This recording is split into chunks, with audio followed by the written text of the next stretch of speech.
Hi friends, welcome back to Shruti Vennela channel.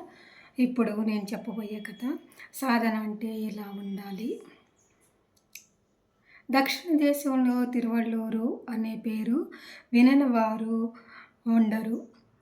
అతను ఎంతో మహాభక్తుడు. తన సంసారాన్ని ఎంతో ఓర్పుతో, నేర్పుతో, సహనంతో చేసేవాడు. అతను వారంలో ఒక్కరోజు మాత్రం పూర్తిగా దేవుని సేవకే అంకితమయ్యేవాడు. రోజు అన్నం తినేటప్పుడు వేరే గ్లాసులో నీళ్లు, సూది పెట్టమని తన భార్యకి చెప్పేవాడు. కానీ ఏ రోజు వాటిని ఉపయోగించేవాడు కాదు. అతను చాలా కాలం తర్వాత తన భార్యకి స్వస్తి చేసి మరణ స్థితిలో ఉన్నది.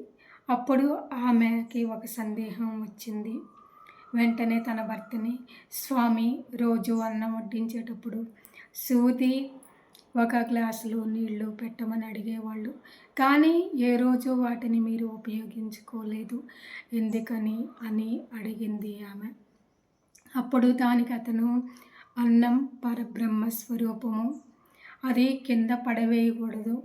ఎప్పుడన్నా నువ్వు వడ్డించేటప్పుడు కింద పడిపోతుందేమో, సూదితో ఆ అన్నం తీసి ఆ గ్లాసులో ఉన్న నీళ్లతో శుభ్రం చేసి మళ్ళీ దానిని నా కంచంలో వేసుకుందాము అనుకునేవాణ్ణి. కానీ నువ్వు ఏ రోజు కూడా అన్నం కింద పడవేయకుండా వడ్డించావు అని సమాధానం చెప్పాడు. దాంతో ఆమెకి ఎంతో సంతోషాన్ని, సంతృప్తిని ఇచ్చి తన భర్త ఒడిలో తలపెట్టుకొని మరణించింది. ఈ వీడియో మీకు నచ్చితే లైక్ చేయండి, కామెంట్ చేయండి. మరొక మోరల్ స్టోరీ చెప్పుకుందాము. కష్టానికి గుర్తింపు. రంగాపురం అనే ఊరిలో గోపయ్య అనే పేదవాడు ఉండేవాడు. అతను ఎవరు ఏ పని చెప్పినా కానీ ఎంతో శ్రద్ధగా చేసేవాడు. వాళ్ళు ఇచ్చిన డబ్బులు తీసుకొని కాలం గడిపేవాడు. ఒకరోజు జమీందారు గోపయ్యని పిలిచి పడవకు రంగులేయమని 50 రూపాయలు ఇస్తాను అని అన్నాడు.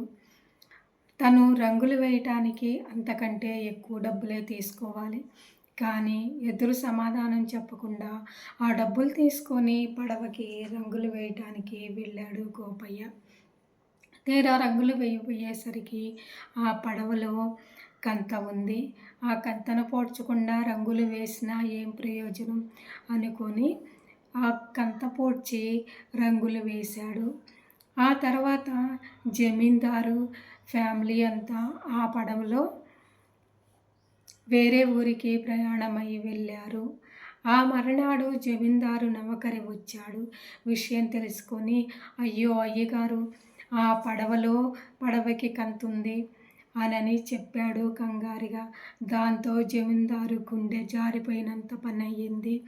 తన భార్య పిల్లలు క్షేమంగా వస్తున్నారో రావట్లేదో వెళ్ళి చూద్దాము అని చెప్పి నది ఒడ్డుకి వెళ్ళాడు.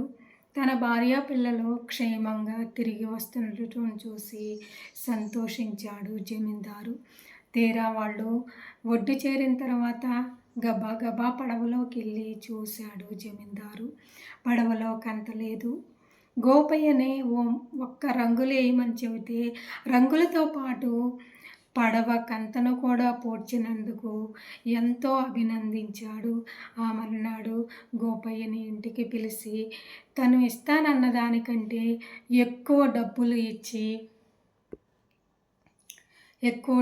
ఇచ్చి అతన్ని సత్కరించాడు. ఆ విషయం తెలుసుకున్న ఊరు వాళ్ళంతా మరొకసారి గోపయ్య మంచితనం గురించి పొగడ.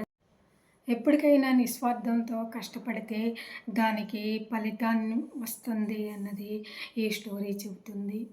ఈ స్టోరీలు మీకు ఎలా అనిపించాయో కామెంట్ చేయండి. ఈ వీడియోలు మీకు నచ్చితే లైక్ చేయండి, కామెంట్ చేయండి. Please subscribe my channel. Thank you.